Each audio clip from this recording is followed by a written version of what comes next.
Alors j'ai pris mes militaires de Montréal et du Québec et je les ai placés ici afin de bloquer cette unité là qui allait soit m'attaquer une ville ou soit l'autre. Donc je préfère Aux mettre ordres, une votre unité majesté. sur le passage pour pas qu'ils m'attaquent, ou à moins Monsieur. qu'ils attaquent cette armée, ils sont pratiquement sûrs de perdre. Donc le recrutement au Québec continue et donc je vais bientôt pouvoir attaquer cette nation là.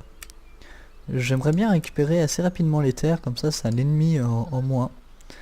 Mais pour l'instant, les autres civilisations, c'est-à-dire l'Angleterre et les Provinces-Unies, m'ont toujours pas déclaré la guerre. En tout cas, moi je ne leur déclarerai pas, mais il y a forte chance qu'ils me le déclarent dans les prochains tours. Dans les relations diplomatiques, on peut voir que la Grande-Bretagne a déclaré, enfin peut-être l'inverse, mais elle est en tout cas en guerre avec la Prusse et la Pologne. Et elle est alliée à l'Autriche, ce qui est logique, et elle est aussi alliée aux Provinces-Unies. En grande nation, c'est tout ce qui compte. Donc peut-être qu'elle va faire une conquête de cette Europe de l'Est. J'en doute fortement, ou peut-être elle prévoit plutôt de faire une conquête de des Indes, des Nouvelles Indes, de l'Amérique. Ce qui est possible par contre. En tout cas, j'attends toujours sa déclaration de guerre. Une autre nation amérindienne, les nations Inuits, m'a déclaré la guerre. Je vais pas encore une nouvelle fois demander l'aide de mes alliés, car c'est un conflit qui concerne que moi et que lui. Donc j'accepte totalement cette guerre. Je ne sais même pas quelle nation c'est, désolé pour ses habitants, enfin s'il en reste. Donc je vais vous montrer ça au prochain tour. Je viens de remarquer que j'avais un allié. Bon, c'est assez surprenant. C'est les Confédérations Huron. Et il me semblait que ce territoire-là appartenait à la Grande-Bretagne. Donc ils ont réussi, mes alliés, à attaquer ce territoire-là et à le prendre. C'est vraiment sympathique de leur part. Et les nations Inuits, c'est ce territoire qui est ici. C'est vraiment un territoire, encore une fois, très secondaire. Je pense pas qu'il n'y ait vraiment intérêt à que je déplace une armée spécialement pour ce territoire. En plus de cela, c'est pas des routes très très praticables en raison de leur distance, on va dire. Donc ça a vraiment strictement aucun intérêt. Voilà, ma petite armée, bon c'est vraiment une vraiment toute petite armée a été formée et prête. Je vais la Nous ne déclarer, pouvons faire enfin je cela, vais monsieur. la déplacer jusqu'à ce territoire là. Ah, enfin une nation me déclare la guerre. Je vois que le chef de nation c'est Elisabeth I. Il doit y avoir un petit bug et c'est l'Autriche qui me déclare la guerre. Bon, bien sûr, ils vont pas me faire la guerre véritablement. Par contre, dans leur allié, il y a la Grande-Bretagne. Donc là, ça peut avoir un intérêt. Et attention. Et oui, la Grande-Bretagne les suit, ainsi que la Bavière. Moi, il y a Wurtemberg qui m'a suivi. Au début, c'est un grand allié de l'Autriche. Il y a la Westphalie aussi, grand allié de l'Autriche, qui m'a suivi. Et il y a aussi l'Espagne en particulier. Donc me voilà enfin en guerre avec l'Autriche et la Grande-Bretagne. Bon, je comprends toujours pas pourquoi l'Autriche m'a déclaré la guerre, parce qu'il possède aucune flotte. Et techniquement, militairement parlant, ils vont pas ramener une armée juste pour avoir l'Alsace-Lorraine. Du moins pas tant qu'ils possèdent la Bavière et Wurtemberg. Donc ça n'a aucun intérêt. Surtout qu'ils sont en guerre contre la Pologne et la Prusse, ainsi que l'Empire ottoman. Donc je comprends pas cette déclaration de guerre. Je pense qu'il n'y a aucun intérêt, c'était juste pour m'embêter. Mais bon, ça m'a bien embêté parce que maintenant je suis en guerre contre la Grande-Bretagne. Ah voilà, c'est que Louis XIV vient de mourir et l'Autriche conteste la succession. Ils réclament en fait mon trône. Donc ils ont été un peu obligés de me déclarer la guerre. C'est une question de trône. Donc c'était une question de prestige voilà, en fait. Mon armée du Québec est arrivée à sa destination. Je vais exiger la réduction, bien sûr, et il refuse. Et c'est parti pour cette première bataille. Vous allez voir, c'est vraiment très marrant. Surtout que je remarque que je suis 800 contre 1400. Mais au niveau de la barre, c'est vraiment serré. Mais la moitié de son armée, en fait, c'est vraiment des paysans. Mais chez paysans, vous allez voir, c'est vraiment sympathique. Ils ont encore des archers. Et c'est parti, à l'assaut! Et voilà, les deux armées se dévisagent et se regardent. Juste avant les coups de fusil et les coups de machette. Ça va être véritablement un massacre cette bataille. Alors pour information, ce que vous voyez en orange là et parmi aussi les autres unités, c'est le champ de tir des unités. Il faut savoir que les champs de tir ça va jusqu'à là, c'est la portée maximale. Mais pour vraiment être une bonne capacité, il faut être à peu près aux 3 quarts. 3 quarts ils tirent bien précisément. Alors dans le brouillard, c'est vraiment la notion de distance n'est pas du tout la même. Depuis tout à l'heure, je rapproche petit à petit mon armée et j'ai vraiment pas l'impression qu'elle avance. Comme je vous l'avais promis, ces Iroquois sont vraiment très particuliers parce qu'ils se font tirer dessus mais me foncent pas dessus. C'est assez réaliste et irréaliste en même temps parce que je suis quand même au niveau de difficulté difficile, mais c'est vrai que si c'est la première fois qu'ils voient des fusils, ils ont l'habitude de se battre avec des haches, ils peuvent être très surpris et ils ne savent peut-être pas quoi faire. Aussi ils n'ont pas de général. Moi j'ai recruté un général juste avant de faire cette bataille, car après vos armées ne partent pas forcément en retraite pour rien.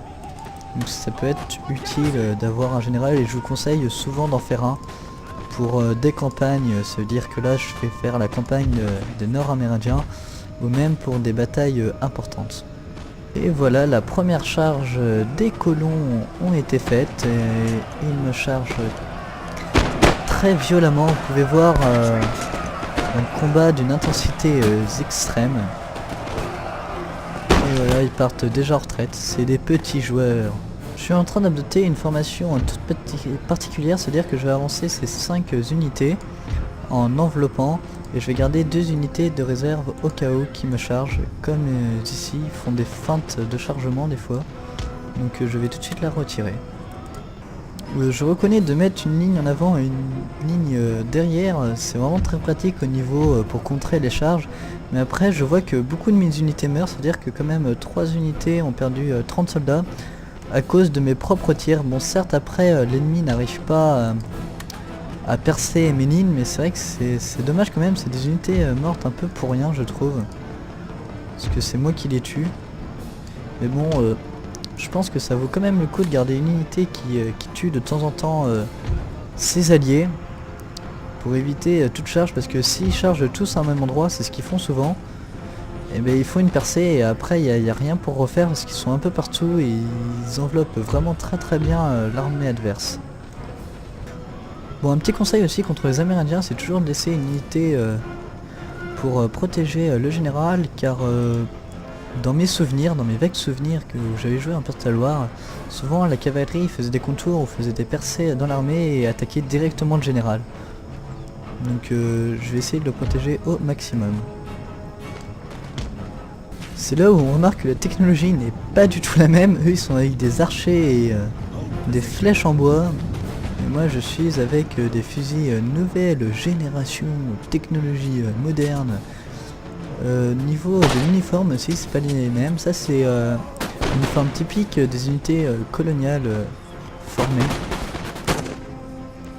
Et voici l'uniforme typique des Iroquois, c'est-à-dire torse nu, tranquille. En pleine nuit avec un peu de brouillard. Non, ils ont pas froid. C'est aussi un peu caricaturé parce qu'ils sont tous très musclés et très baraqués. Bon, je pense pas que c'était vraiment le cas non plus. Donc ils sont assez uniformisés. Je me fais un gros trip, c'est de lancer tous mes soldats qui restent contre seulement cette unité. C'est le garde du corps en plus. Bon, ils sont à chevaux, mais je pense pas que ça gêne véritablement ma charge, puisqu'il reste vraiment que cette unité sur la carte de campagne, ainsi que toute mon armée.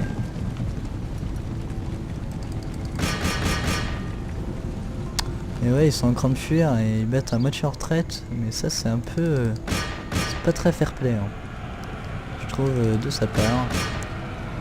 Car ça fait durer la bataille strictement pour rien. Donc je suis un peu déçu du comportement d'ailleurs de l'IA. Du coup, comme ils veulent se refuser à combattre, je vais envoyer mon général carrément contre le général ennemi. Comme ça je pourrais le rattraper, parce que rattraper une telle cavalerie avec des unités à pattes, avec des unités d'infanterie, c'est un peu difficile, surtout qu'ils vont... Et oui, ils sont essoufflés mes troupes maintenant. Donc c'est vraiment pas fair play du tout de sa part. Et voici un beau rapport de victoire. J'ai déployé à 800 unités comme je vous l'avais dit précédemment, et j'en ai perdu que 150. Et eux ils ont vraiment perdu tous leurs soldats, parce qu'ils sont vraiment inexpérimentés. La France possède vraiment, enfin j'ai mis en place aussi vraiment un système de commerce très performant, c'est-à-dire que je gagne 6000 par tour en commerce ainsi qu'en taxes. Donc taxes c'est normal, c'est tout ce qui est ville, je développe surtout dans les grandes villes des grands bâtiments, des palais pour collecter mieux les impôts.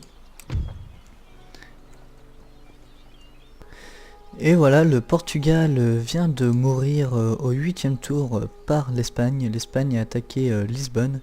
Je savais même pas qu'ils étaient en guerre, ça se trouve qu'ils ont tout de suite déclaré la guerre et tout de suite annexé ce territoire.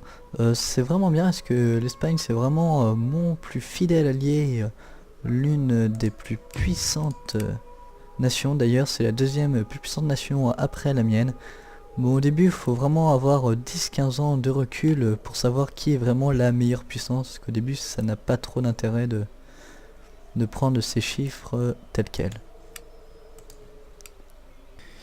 Et là nous pouvons observer une assez immense flotte anglaise. Il commence dès le début avec une flotte anglaise, donc il suffit qu'ils fassent juste un tout petit peu de navire pour qu'ils aient une flotte vraiment impressionnante. Et ils sont en train de déplacer des armées. Bon, je pense que c'est pour attaquer la Martinique.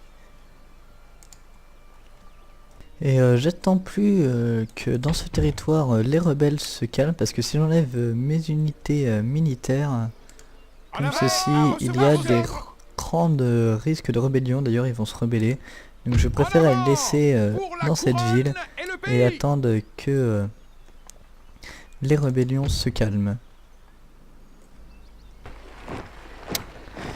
Et voilà, les Provinces-Unies déclarent la guerre à la Westphalie. Allez, je vais les suivre, je suis fidèle. Alors maintenant je suis en guerre contre les Provinces-Unies, ce qui n'est pas une très bonne nouvelle, parce qu'ils ont vraiment une grosse flotte.